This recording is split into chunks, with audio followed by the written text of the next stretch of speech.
Assalamualaikum warahmatullahi wabarakatuh. Bismillahirrahmanirrahim. Alhamdulillahi rabbil alamin. Wa bihi nasta'inu ala umuri dunya waddin. Wassalatu wassalamu ala asyrafil anbiya'i wal mursalin, sayyidina wa habibina wa syafi'ina wa maulana Muhammadin wa ala alihi wa ashabihi wa man tabi'ahum bi ihsanin ila yaumiddin, amma ba'd. Jemaah bapak-bapak yang dimuliakan Allah Subhanahu wa taala, alhamdulillah, puji syukur kehadirat Allah Subhanahu wa taala. Pada hari ini kita semua dipertemukan kembali di majelis ilmu yang mudah-mudahan penuh berkah dari Allah Subhanahu wa taala. Mudah-mudahan kita semua jamaah Masjid Baitur Rahim yang hadir di majelis ilmu ini senantiasa dilindungi keluarganya oleh Allah Subhanahu wa taala. Dan mudah-mudahan kita semua dimudahkan segala urusannya oleh Allah Subhanahu wa taala. Mudah-mudahan semuanya dilapangkan rezekinya oleh Allah Subhanahu wa taala. Mudah-mudahan semuanya diberikan ilmu yang bermanfaat, ilmu yang berkah fid dunya wal akhirah. Amin ya rabbal alamin. Baik jemaah bapak-bapak yang dimuliakan Allah Subhanahu wa taala. Hari ini kita akan membahas salah satu pembahasan dalam bab salat, yaitu mengenai sutra. Sutra atau sutra macam sutra ya. Karena dalam bahasa Arab bacanya sutra, sutra salat. Pernah dengar istilah sutra Pak ya? Nah, nanti apa itu sutra nanti kita akan bahas. Mudah-mudahan sih selesai karena poinnya banyak sekali ini tentang sutra salat ini. Nah, sebelum kita bahas, mari kita hadiahkan dulu surah Al-Fatihah untuk para ulama kita, ulama 4 madhab ya, dan juga khususnya ulama yang bermadhab Syafi'i ini ya. Bismillahirrahmanirrahim. Ila hadratin Nabi Mustafa Muhammadin sallallahu alaihi wasallam wa alihi wa ashabihi wa azwajihi wa dhurriyyatihi, thumma ila jami'i ulama'il madhahibil arba'ah, wa nakhussu khususan ila ruh al-imam Syafi'i wal imam Ar-Rafi'i wal imam Nawawi wal imam Ibni Hajar al-Haytami wal imam Ramli wal imam Abi Syuja', ghafarallahu dhunubahum wa satara uyubahum, syai'un lillahi lahumul Fatihah. A'udzu billahi minasy syaithanir rajim. Bismillahirrahmanirrahim. Alhamdulillahi rabbil alamin. Ar-Rahmanir Rahim. Maliki yaumiddin. Iyyaka na'budu wa iyyaka nasta'in. Ihdinas siratal mustaqim. Siratal ladzina an'amta 'alaihim ghairil maghdubi 'alaihim waladdallin. Amin. Baik jamaah bapak-bapak yang dimuliakan Allah Subhanahu wa taala, mengenai pembahasan seputar sutra nanti ada sekitar berapa ini? 6 atau 7? 6 ya. Ada 6 pembahasan tentang sutra. Yang pertama nanti kita bicara pengertian sutra, definisi sutra itu apa. Kemudian yang kedua kita pelajari dalil-dalil. Ini pastinya nanti dari hadis Nabi ya, kebanyakan yang mengenai sutra itu dari hadis ya. Kalau dari Al-Quran tidak ada. Dari hadis Nabi Sallallahu Alaihi Wasallam. Nanti kita bacakan hadis-hadisnya. Yang ketiga, hukum menggunakan sutra. Apakah wajib, apakah sunnah. Kemudian yang keempat, benda yang boleh dijadikan sutra itu apa saja ya. Kemudian yang kelima, ukuran sutra. Maksudnya misalnya pakai benda apa, apakah ada batasan ukurannya, minimalnya gitu ya. Itu nanti ada. Nah baru yang terakhir, yang keenam itu boleh nggak lewat di depan orang sholat. Yang pakai sutra sama yang nggak pakai sutra itu bagaimana nanti? Ya, hukum lewat di depan orang yang sholat, sedang sholat kita lewat depannya. Gitu. Ya. Sudah kebayang ya apa itu sutra ya? Ya, sutra itu ya makanya kita pelajari nih yang poin pertama, pengertian sutra. Yang pertama, kata sutra ya. Dalam bahasa Arab sin, ta, ro dan ta marbutoh ya. Sutratun, sutroh. Secara bahasa berasal dari kata sataro yasturu. Sataro yasturu yang artinya menutupi atau menghalangi. Makanya ada istilah satir, kata orang Jawa itu. Antara pria dan wanita ada satirnya mana? Pernah dengar ya Pak ya? Satir, pembatas atau penghalang. Itu dari kata sataro yasturu yang maknanya adalah menutupi atau menghalangi ya. Nah, ini definisi secara bahasa. Nanti definisi sutra secara istilah dalam kitab Qawaidul Fiqh disebutkan ma yughrazu aw yunsabu amamal musalli min 'ason aw ghairi dzalik, yaitu sesuatu yang diletakkan di depan orang yang sholat, baik dia itu berupa tongkat atau yang lainnya. Pokoknya benda yang diletakkan di depan orang yang sholat itu nanti namanya apa? Sutra. Kalau di masjid-masjid biasanya begini bentuknya, kayak patok kuburan ya. Ya. Ini di zaman Nabi ada nggak yang seperti ini? Nggak ada ya. Ini buatan orang zaman sekarang. Ya. Jadi dimodif ya tentang sutrohnya itu ya. Ya. Kalau sutrohnya sunnah Nabi iya, ya bahwa Nabi menggunakan sutroh ketika sholat iya. Cuma bentuk sutrohnya Nabi apakah begini ya belum tentu juga ya. Ya. Ini bagus ini bentuknya. Kayak patok kuburan ya. Nah, ini pokoknya sutra itu nanti benda yang diletakkan di depan orang yang sholat ya. Udah kebayang ya. Apalagi kejadian seperti ini nih. Ada orang sholat lewat depannya. Kirain ngajakin salaman ya. Enggak ya. Itu maksudnya dihalangi. Jangan lewat depan orang sholat. Makanya ini kita bahas ini hari ini tentang hukum sutra itu. Kalau ini sutranya malah gede banget ya. Tiangnya, tiang masjid ya. Dia menjadikan tiang sebagai sutrohnya. Jadi intinya sutroh itu adalah benda yang kita taruh di depan sholat kita, ya, pembatas tadi atau penghalang gitu. Oke, ini definisi sutroh ya. Sudah paham ya apa itu sutroh ya? Pokoknya sutroh itu itulah gitu, pembatas gitu.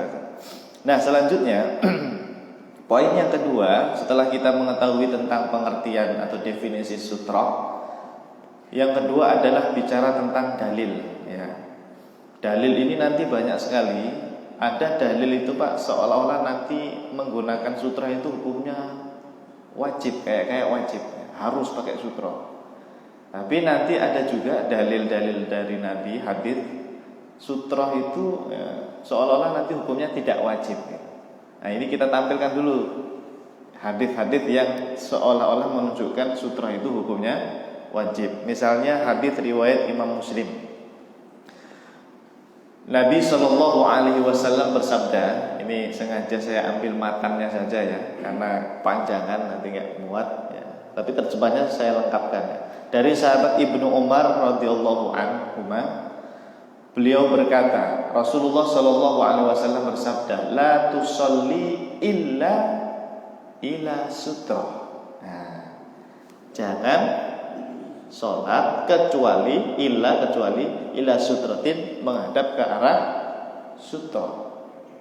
Jadi Nabi melarang kalau sholat itu jangan nggak pakai sutra gitu. Kalau bisa sholat menggunakan sutra.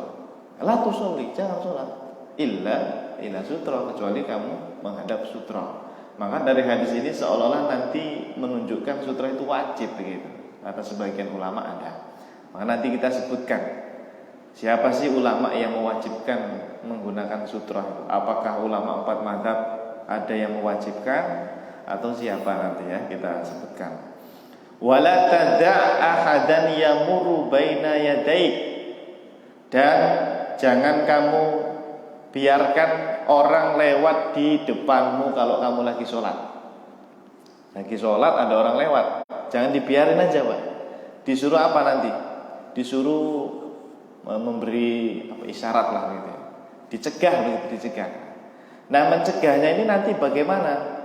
Apakah yang kita cegah itu yang lewat di depan kita pas, atau yang di depan sono jauh, misalnya Anda sholatnya di sini, yang lewat di sini apakah juga dicegah?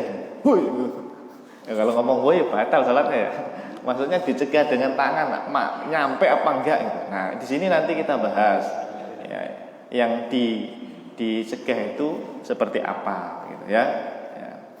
Fa in aba, nah ini Pak, seandainya orang yang Anda cegah ini tadi enggak mau juga, dia mau nerobos saja gitu Pak ya. Maka kata Nabi, fal tuqatilhu, ya Allah, maka bunuhlah dia. Fa inna ma'ahul qarin, sesungguhnya bersamanya itu ada setan qarin. Jadi disuruh membunuh Pak. Disuruh membunuh. Beneran dibunuh apa enggak ini? Berani enggak Anda sholat sanggup pistol? Nanti kalau ada yang lewat tak bedil. Beneran ada yang lewat langsung dibunuh. Hadisnya sahih loh Pak, sahih Muslim ini. Nah ini kan bahaya ya kalau kita ngaji tidak pakai syarahnya, itu di situ Pak bahaya. Makanya ulama kita zaman dulu, kiai kita itu sering nyampaikan kalau baca hadis itu jangan hanya sekedar hadisnya, ya berbahaya. Apalagi orang awam baca ini, oh jadi gitu ya. Kalau ada yang lewat di depan saya cegah nggak mau, saya bunuh ini. Disuruh Nabi kok Pak. Nah makanya harus baca syarah hadis. Kalau Sahih Muslim syarahnya apa? Yang masyhur kitabnya Imam Nawawi apa namanya? Al-Minhaj ya fi syarhi Sahih Muslim Ibnil Hajjaj, itu nama lengkapnya. Tapi biasanya menyebutnya Al-Minhaj ya, atau Syarhun Nawawi ala Muslim bisa juga. Nah di syarah itu Pak Imam Nawawi bilang begini, maksud sabda Nabi fal tuqatilhu, yaitu bunuhlah dia, itu maksudnya bukan dibunuh benar-benar dibunuh, tapi dicegah dengan yang keras gitu loh. Kalau tadi mungkin nyegahnya lembek ya, pelan, enggak mau juga nih, nah gituin loh, dikeraskan begitu maksudnya ya, bukan betul-betul dibunuh.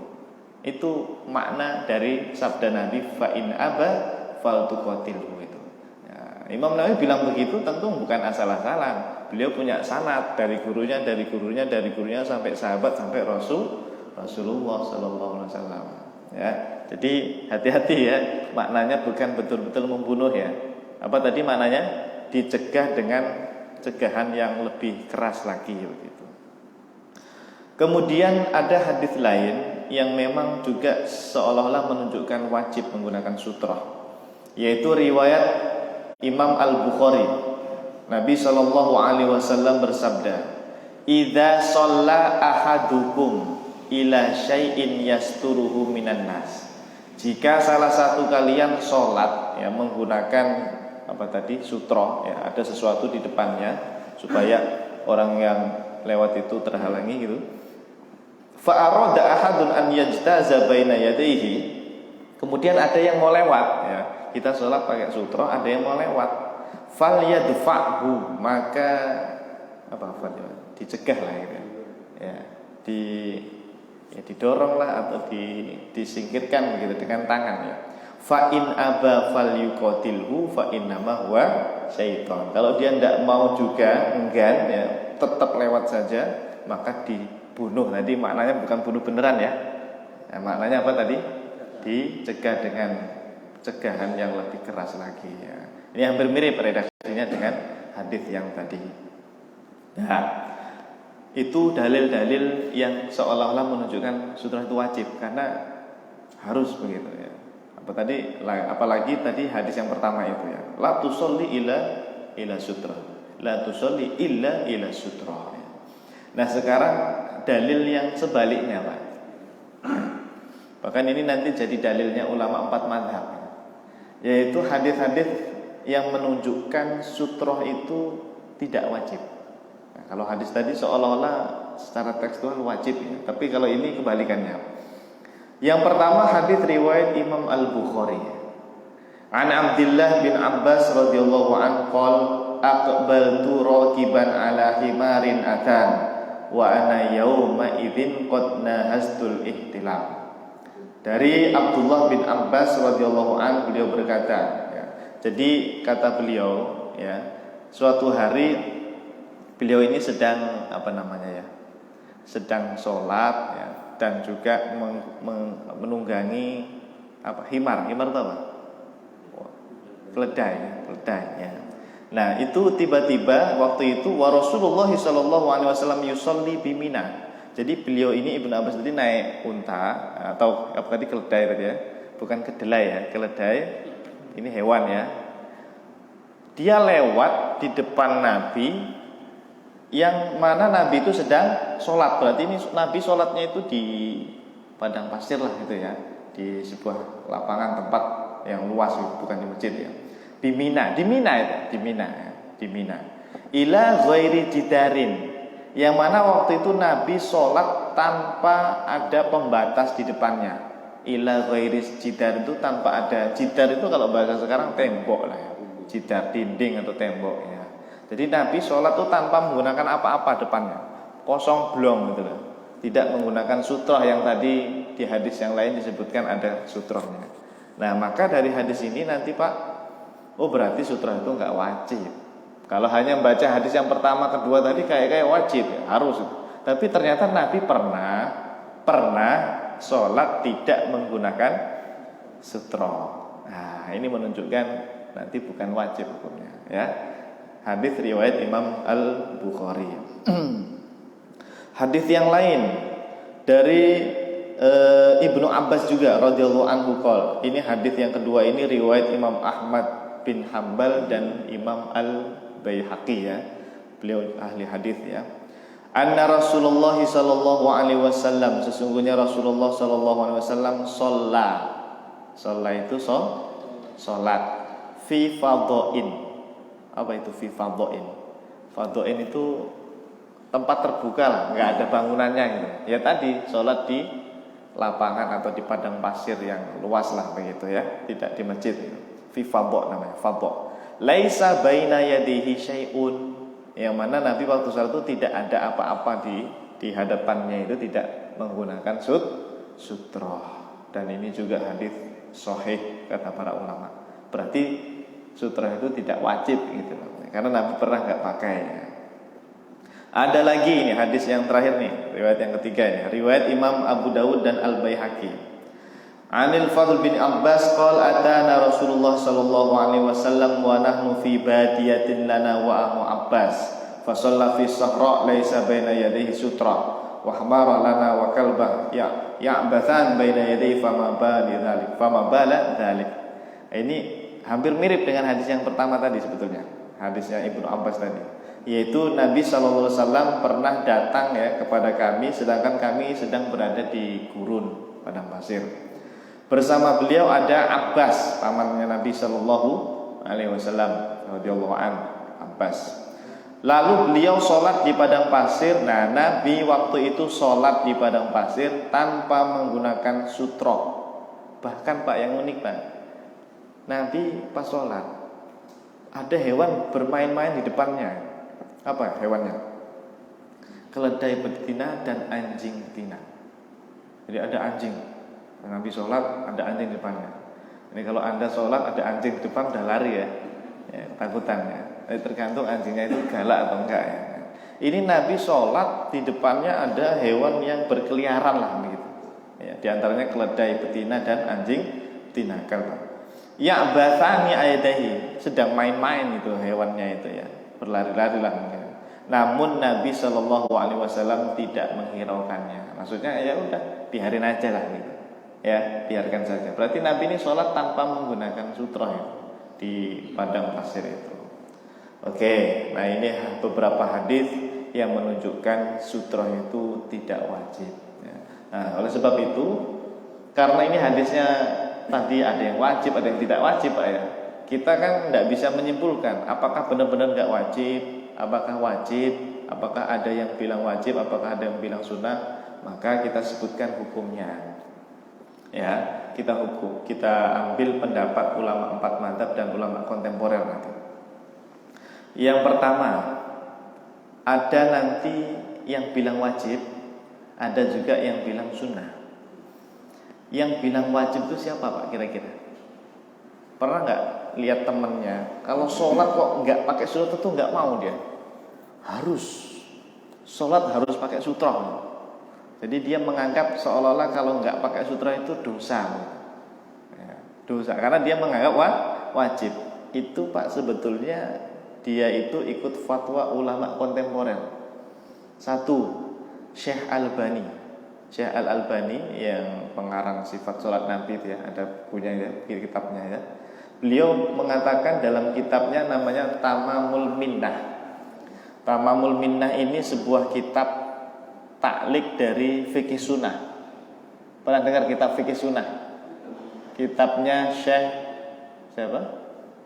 Fikih sunnah itu siapa? Said Sabiq ya. Ya, Syekh Said Sabiq ya. Itu kan fikih sunnah, penjelasan fikih, sama Syekh Albani ditaklik gitu atau di semacam ditambahin komentar lah. Nah, komentar beliau begini, fafil hadithi, dalam hadis-hadis tentang sutroh, ijabus sutroti, ada kewajiban menggunakan sutroh. Ijab ya. Ijabu as-sutroti ya. Fafil hadithi ijabu as-sutroti. Ijab itu kenapa dibaca dhamma? Kenapa sih Pak? Fafil hadithi ijabu ya. Kenapa dibaca dhamma? Kenapa? Karena mubtada muakhar. Apa itu mubtada muakhar Pak? Gorengan ya. Ya, mubtada yang diakhirkan ya. Kan mubtada itu biasanya kan di awal ya. Biasanya alhamdulillah, Muhammadun qaimun dan seterusnya. Tapi ini mubtadanya diakhirkan. Fafil hadithi ijabu as-sutrati ya. Kalau bingung nanti ngaji Nahwu Sharaf sama Kiai Dedi ya, ada ya. Ya, ada. Yang kedua sekarang selain Syekh Albani siapa lagi yang bilang wajib? Imam Syaukani, Pak. Imam Syaukani ini yang pengarang kitab Nailul Autor. Nah, ini walaupun kita mungkin tidak pernah di pesantren, tahu dikit-dikit lah ya. Oh, ada kitab namanya Nailul Autor. Itu kitabnya siapa? Imam Syaukani ya. Imam Asy-Syaukani ya. Beliau ini ulama sekitar tahun 1200-an Hijriah lah ya. Dan beliau punya kitab tafsir Pak, bagus sekali, namanya Fathul Qadir. Dulu waktu saya kuliah di Lipia Jakarta ya, yang di Pejaten itu, Jakarta ya, Pejaten itu pas ini Jakarta Selatan ya. Iya, kurang lebih sejaman dengan Zainal. Tapi duluan beliau ya, Imam Asy-Syaukani, duluan beliau punya kitab tafsir Fathul Qadir. Itu isinya bagus, itu lengkap sekali. Cuma yang dimasalahkan oleh beberapa orang, beliau ini nanti ada yang bilang Syiah. Cuma Syiahnya bukan Syiah yang menyeleweng, yaitu Syiah Zaidiyah. Nah, Syiah itu kan nanti macam-macam Pak ya. Ada Syiah yang Rafidhah yang sampai mengkafirkan sahabat dan seterusnya sampai mencaci maki sahabat, itu Rafidhah namanya ya. Tapi kalau Syiah yang masih bisa bergandengan dengan Ahlus Sunnah itu namanya Syiah Zaidiyah. Tidak sampai mengkafirkan sahabat, Syiah Zaidiyah itu. Di antaranya ini Imam Syaukani. Makanya kitabnya masih dipelajari Pak. Di pesantren-pesantren menjadi rujukan juga di pesantren NU itu. Kadang-kadang rujukan Nailul Autor atau Fathul Qadir itu ya. Nama tafsirnya apa? Fathul Qadir. Nah, di dalam kitab Nailul Autor beliau mewajibkan sutra Pak. Anna ittikhadus sutrati wajibun. Sesungguhnya menggunakan sutra ya, tadi benda yang kita taruh di depan itu hukumnya wajib, harus kata beliau gitu. Nah, ini Imam Syaukani. Ada lagi satu Imam Ibnu Hazm. Ya, Imam Ibnu Hazm ini siapa? Ya. Pendiri madhab? Bukan pendiri. Salah satu ulama yang bermadhab Dzahiri. Ya. Kita kan mengenal madhab itu 4 yang selama ini kan ada Hanafi, Maliki, Syafi'i dan Hambali. Nanti ada madhab di luar 4 itu yang sudah tidak diamalkan, namanya madhab Dzahiri Pak. Pendirinya Imam Dawud Az-Zahiri.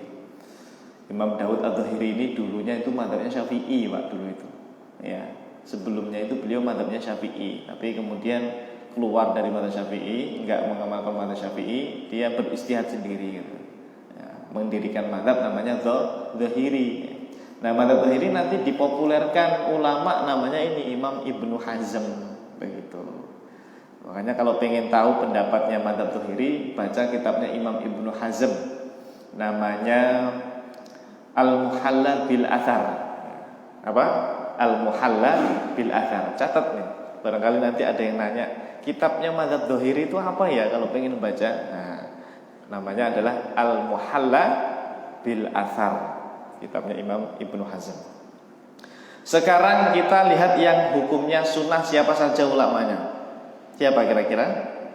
Kalau yang wajib tadi Syekh Albani, Imam Syaukani, Imam Ibnu Hazm ya. Yang bilang sunnah itu 1 mazhab Hanafi, 2 mazhab Maliki, 3 mazhab Syafi'i, 4 mazhab Hambali. Jadi 4 mazhab itu sepakat tidak wajib sutra itu, Pak. Sunnah lah. Yang menggunakan sutra bagus, ya silahkan, bagus, sunnah Nabi itu. Tapi kalau ada yang nggak pakai sutra, hukumnya tidak apa-apa, orang apa-apa, tidak masalah. Nggak pakai sutra nggak apa-apa. Jangan dihukumi, wah dosa, kamu berdosa, karena hukumnya wajib. Enggak, yang bilang wajib itu bukan 4 mazhab. Yang bilang wajib itu ya sebagian ulama saja, ya Syekh Albani tadi atau Imam Syaukani, Imam Ibnu Hazm. Ya, kalau kita bilang 4 mazhab itu bukan 4 orang ya. Ya, kalau tadi Syekh Albani, Imam Syaukani, Ibnu Hazm itu 3 orang beneran ya, nama orang. Tapi kalau kita bilang mazhab Hanafi, 1 mazhab itu bisa jutaan ulama dari zaman Imam Abu Hanifah sampai sekarang. Apalagi mazhab Syafi'i ini ya, dari zaman Imam Syafi'i sampai sekarang banyak ulamanya. Jadi kalau kita bilang 4 mazhab itu udah mayoritas, Pak. Ya, kumpulan para ulama. Nah, fatwa 4 mazhab ini, Pak, kita bisa temukan dalam kitab ini, Bidayatul Mujtahid wa Nihayatul Muqtasid. Ini kitab fikih 4 mazhab jadi 1. 4 mazhab jadi 1. Nah, dulu waktu saya kuliah fikihnya pakai ini dulu di Libya itu. Penulisnya, pengarangnya ulama mazhab Maliki namanya Imam Ibnu Rushd. Ya, catat nih. Ada ulama besar dari mazhab Maliki namanya Imam Ibnu Rushd. Ya, pernah dengar Imam Ibnu Rushd? Mazhab Maliki beliau ini. Punya kitab ini Bidayatul Mujtahid. Saya ulangi, nama kitabnya Bidayatul Mujtahid wa Nihayatul Muqtasid. Tebalnya segini, Pak. 1 jilid segini. 4 tahun, Pak, saya kuliah S1 itu pakai kitab ini dulu di Libya, Jakarta itu. Ya. Jadi karena dia 1 kitab langsung 4 mazhab. Hanafi bilang begini, Maliki bilang begini, dalilnya ini begitu.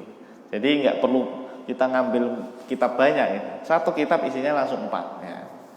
Ini termasuk kitab Turoh, kitab zaman dulu. Ya, karena Imam Ibnu Rushd itu tahun 500 berapa ya? 509, sezaman dengan Imam Ghazali kayaknya. Ya, sekitar itulah, tahun 500-an. Udah lama ini kitab Turoh. Ya.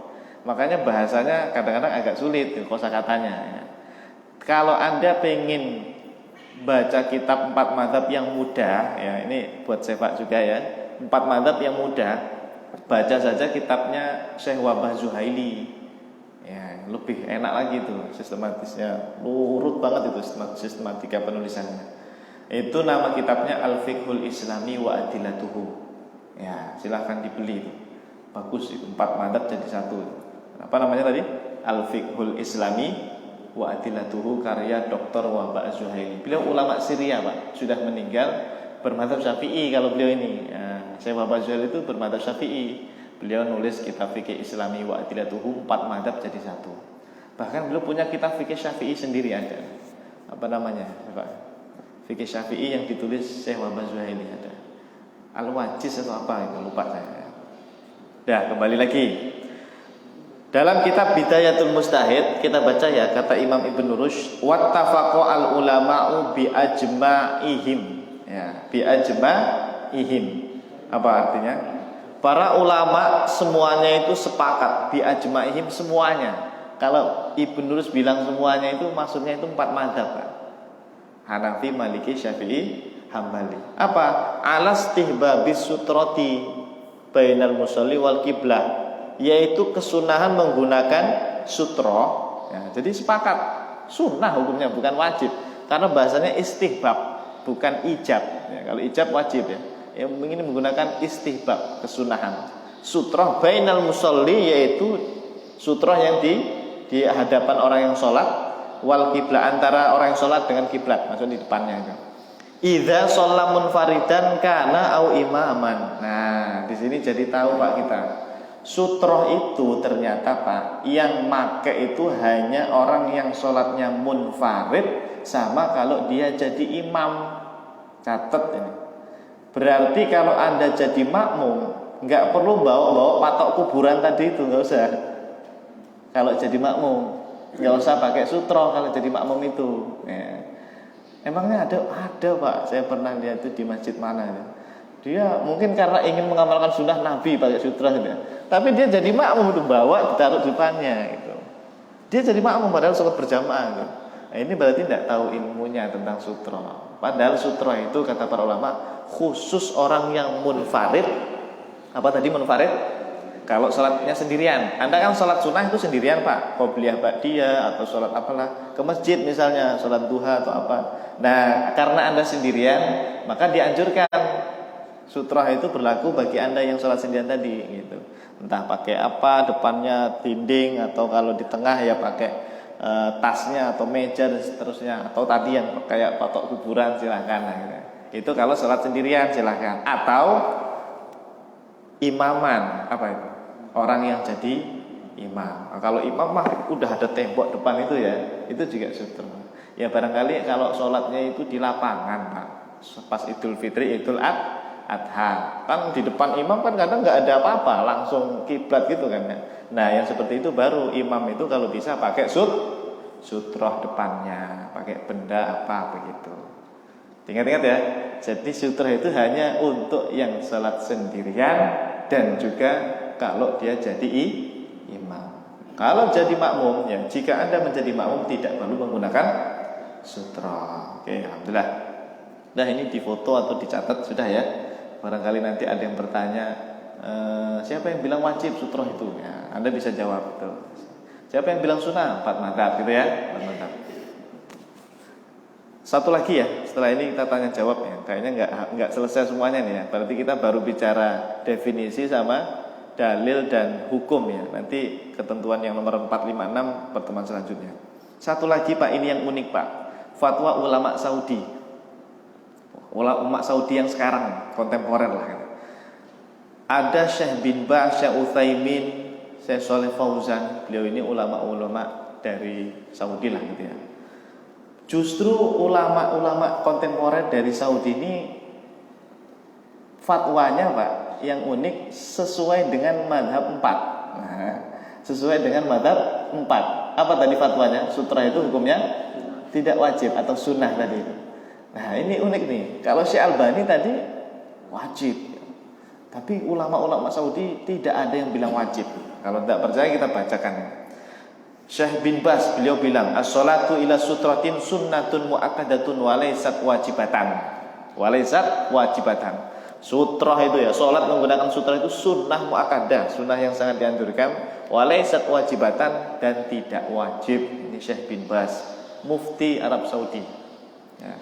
Yang kedua Syekh Utsaimin, sama ini, terkenal juga. Beliau ini muridnya sebetulnya, muridnya Syekh bin Baz. Kata beliau dalam kitabnya As-Sutratu fi sholati sunnatun muakkadatun. Sutroh dalam sholat itu hukumnya adalah sunnah muakkadah, tidak wajib, sunnah. Syekh Shalih Fauzan sama, walaysa biwajibin ya. Syekh Al-Bazam juga sama, walaysat wajibatan ya. Bahkan bilang bi ijma'il fuqaha, dengan kesepakatan para ahli fi ijma', sudah ijma' gitu. Nah, oleh karena itu pendapat yang bilang wajib itu sebetulnya pendapat minoritas tadi ya. Ya, siapa tadi? Syekh Albani, Imam Syaukani dan Imam Ibnu Hajar. Sementara mayoritas ulama termasuk fatwa ulama Saudi itu bilang sunnah, tidak wajib. Ternyata udah mau suruk nih ya. Jadi mudah-mudahan sedikit ilmu yang kita pelajari ini berkah, bisa dipahami ya. Insya Allah bisa dipahami definisi sutroh, dalil dan hukumnya sudah kita ketahui bersama ya. Ya, mudah-mudahan bisa dihafal nih pendapat-pendapat ulama 4 mazhabnya ya tadi sama ulama kontemporer ya. Barangkali barangkali nanti ditanya anak cucunya ya, sutroh itu apa sih Pak? Ya, saya dengar ada ustadz ceramah sutroh itu wajib, sutroh itu sunnah. Sutroh itu apa sih? Nah, kan harus bisa jawab sutroh itu apa, terus dalilnya apa tadi, terus bagaimana fatwa 4 mazhab dan seterusnya. Nanti pertemuan selanjutnya kita bicara detail nomor 4, 5, 6 tadi tentang batasan sutroh, terus apa tadi? Banyak kan tadi ya? Ada 6 ya. Coba kita mundur sedikit. Nah ini benda yang boleh dijadikan sutro sama ukuran sutro, terus boleh nggak lewat di depan orang sutro, seperti apa hukumnya ya. Silahkan, barangkali ada pertanyaan, diskusi tanya jawab, monggo. Boleh bertanya ini masalah sutro silahkan, masalah yang lain boleh. Barangkali ada yang murojaah fikih-fikih yang kemarin-kemarin silahkan, nggak apa-apa ya. Ya. Silahkan. Ya, monggo. Ya, silahkan Pak. Waalaikumsalam warahmatullahi.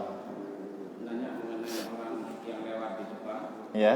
Itu kalau di sini kan banyak anak-anak itu kadang-kadang banyak anak-anak yang lewat. Ya. Itu gimana ya? Kadang-kadang kalau di sholat anak-anak lari di depan juga motor. Ya, paham. Nah, kan sutroh itu tadi berlaku bagi siapa? Bagi yang sholat sendirian sama imam. Artinya apa? Kalau ada anak atau orang lewat di depan makmum, maka itu nggak berlaku yang cegahan tadi. Nggak berlaku Pak. Tidak berlaku Pak. Tidak apa-apa Anda jadi makmum, ya berjamaah kan ya, sholat di masjid. Anak-anak lari-lari di depan kita karena masih kecil misalnya, nggak tahu ya, umur 5 tahun atau 4 tahun lari-lari misalnya. Jangan dicegah. Begini, apalagi kakinya ditendang, di apa itu? Di tackle ya, di sliding, jangan. Tidak berlaku karena sutra juga tidak berlaku bagi makmum. Maka tidak ada anjuran untuk mencegah, itu tidak ada kalau kita jadi makmum. Kecuali kalau imam. Nah, imam kan di depan, anak kecil tadi lari-lari di depan. Itu kata para ulama, kalau bisa dicegah silahkan. Tapi anak kecil dicegah gimana? Nggak ngerti dia. Maka kata madzhab Syafi'i, orang yang lewat di depan sholat itu ya, itu hukumnya tidak sampai haram, hukumnya makruh, yukrohu, hukumnya makruh. Jadi tidak sampai berdosa lah begitu ya. Apalagi anak kecil ya, belum mukallaf lah begitu. Ya, barangkali contohnya misalnya anak yang udah gede ya, sengaja lewat depan imam, ya, itu baru hukumnya makruh, ya, tidak boleh. Ya. Jadi intinya Pak, kalau Anda jadi makmum tidak perlu dicegah tadi ya, tidak perlu. Karena kata para ulama, sutrohnya makmum itu adalah yang orang di depannya itu. Kan ada baris soft 1, soft 2. Anda yang di soft 2, sutroh Anda ya ini. Itu. Atau yang depannya sutrohnya adalah imamnya, begitu. Jadi tidak berlaku sebenarnya, karena sutroh itu enggak dianjurkan bagi makmum sebetulnya ya. Hanya berlaku untuk apa tadi? Yang sholat sendirian sama imam ya. Maka di situ Anda cegah kalau ada yang lewat depan Anda begitu ya. Tapi kalau Anda jadi makmum tidak usah dicegah, tidak apa-apa. Dalilnya apa?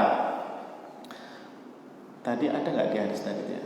Ada hadis sahih Pak, bahwa ketika Nabi sholat itu ada sahabat Pak bawa unta dia, bawa unta.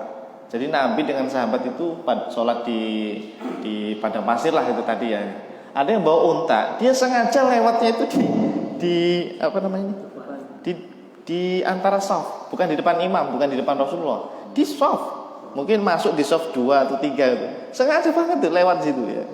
Dan sahabat yang lain lihat itu. Pas dilaporkan kepada Nabi enggak komentar apa-apa, enggak apa-apa artinya. Tidak apa-apa, lewat di depan makmum itu tidak apa-apa ya. Makanya kalau ada yang batal Pak ya, misalnya Anda di depan ya, shaf pertama batal kentut atau apalah, keluar nggak apa-apa, lewat aja, nggak perlu amit gih, nggak perlu, jalan aja, langsung jalan aja nggak apa-apa. Dan Anda yang sebagai makmum di belakang jangan diginiin ya, orang dia udah kebelet pipis misalnya, kebelet buang air besar misalnya, kasihan kalau diginiin. Kamu nggak boleh lewat, 40 tahun berdiri lebih baik daripada Anda lewat. Kan ada hadisnya itu nanti ya, ada itu. Ya, jadi kalau makmum tidak berlaku ya, tidak berlaku, tidak apa-apa lewat di depan makmum yang sedang sholat. Ya, Allahu a'lam. Ada lagi?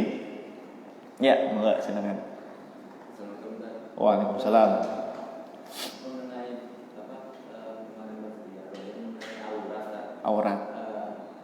apakah ada batasan usia kewajiban harus menjaga aurat?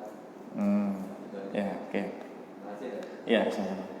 Untuk masalah aurat sebetulnya kalau usia minimal adalah ketika balik ya. Ketika balik ya, laki-laki atau perempuan kalau sudah balik ya, maka sudah wajib harus menutupi auratnya. Misalnya nih anak laki-laki umur berapa ya sudah balik itu? SMP lah anggaplah ya. SMP udah balik. Maka dia sudah kena hukum menutup aurat. Untuk laki-laki itu auratnya gampang sekali. Baina rubbah wasurrah, antara pusar sampai dengkul, lutut ya. Dengkul bahasa Jerman ya.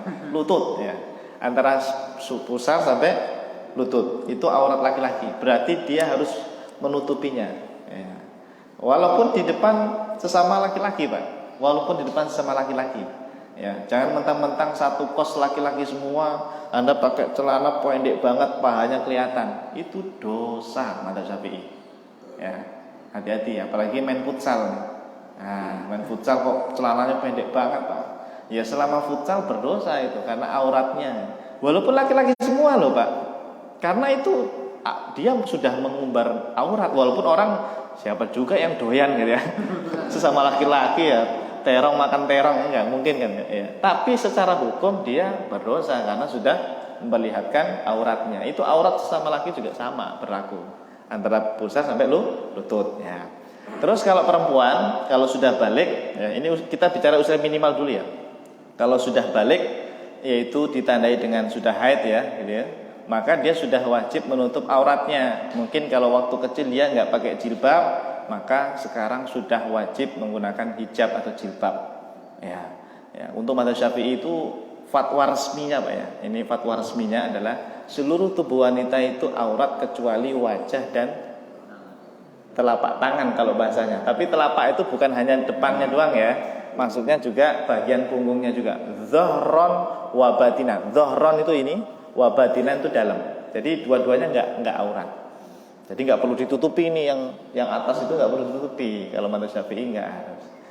Tapi ada ya akhwat itu kalau pakai baju yang atas ditutupi ada ya yang itu ya. Tapi bagian depannya kelihatan. Itu madzhab Hanafi. Memang begitu. Kalau Hanafi itu mengatakan ini aurat. Yang bukan aurat hanya telapak depan dalam ini. Itu Hanafi itu ya. Kalau Syafi'i enggak. Depan dalam dan luar itu tidak aurat. Enggak apa-apa. Jadi pakai bajunya sampai sini aja, enggak apa-apa, enggak masalah. Ya. Dan wajah tidak aurat. Tidak aurat madzhab Syafi'i. Fatwa resminya tidak aurat. Nah, terus sampai kapan menggunakan itu ya? Ya sampai meninggal. Sampai meninggal dunia. Ya, berlaku itu ya. Berlaku. Walaupun sudah nenek-nenek, ya. Walaupun udah enggak doyan dengan nenek-nenek ya, tetap aja dia wajib harus menutupi auratnya. Itu. Sudah terjawab? Alhamdulillah. Wallahu a'lam bishawab. Ya. Kalau sajadah termasuk sutra bukan? Sajadah. Nanti ada pembahasan ukuran sutra di situ ya. Sebagian ulama bahkan madzhab Syafi'i, Imam Nawawi itu bilang garis aja boleh. Garis. Ya, ini pembatas ini namanya? Keramik ini ya. Apalagi sajadah yang ujungnya itu seolah-olah kayak garis. Maka bisa itu Anda niatkan ketika sholat sendirian ya. Anda sholat sunnah qobliyah subuhnya, niat menggunakan sutroh garis itu boleh. Madzhab Syafi'i itu boleh ya. Bahkan Hambali ya. Makanya nantilah kita bahasnya di situ ya. Poin ke-6 itu. Poin ke berapa? 5 ya. Kita kan baru sampai hukum ya. 4, 5, 6 belum kita bahas ya. Tapi bocoran aja, bocoran jawabannya. Boleh ya. Boleh. Khot bahasanya itu khot. Khot itu apa? Garis ya. Ya. Ada lagi? Cukup ya? Nah, suruh ya. Baik, terima kasih. Mudah-mudahan bermanfaat, ilmunya berkah untuk kita dan keluarga kita semua. Mudah-mudahan anak cucunya semuanya menjadi anak yang soleh-solehah, diberkahi oleh Allah SWT, termasuk ahli ilmu, ahli agama. Amin ya rabbal alamin. Kita berdoa bersama. Bismillahirrahmanirrahim. Alhamdulillahirabbil alamin. Allahumma shalli wa sallim ala sayyidina Muhammad wa ala ali sayyidina Muhammad. Allahumma anfa'na bima 'allamtana وعلمنا ما ينفعنا وزدنا علما نافعا برحمتك يا أرحم الراحمين. ربنا اغفر لنا ذنوبنا ولوالدينا وارحمهم كما ربونا صغارا. ربنا هب لنا من أزواجنا وذرياتنا قرة أعين واجعلنا للمتقين إماما. ربنا آتنا في الدنيا حسنة وفي الآخرة حسنة وقنا عذاب النار. وصلى الله على سيدنا محمد النبي الأمي وعلى آله وصحبه وبارك وسلم. سبحان ربك رب العزة عما يصفون وسلام على المرسلين والحمد لله رب العالمين. Subhanakallahumma bihamdika asyhadu an la ilaha illa anta astaghfiruka wa atubu ilaik. Terima kasih. Assalamualaikum warahmatullahi wabarakatuh.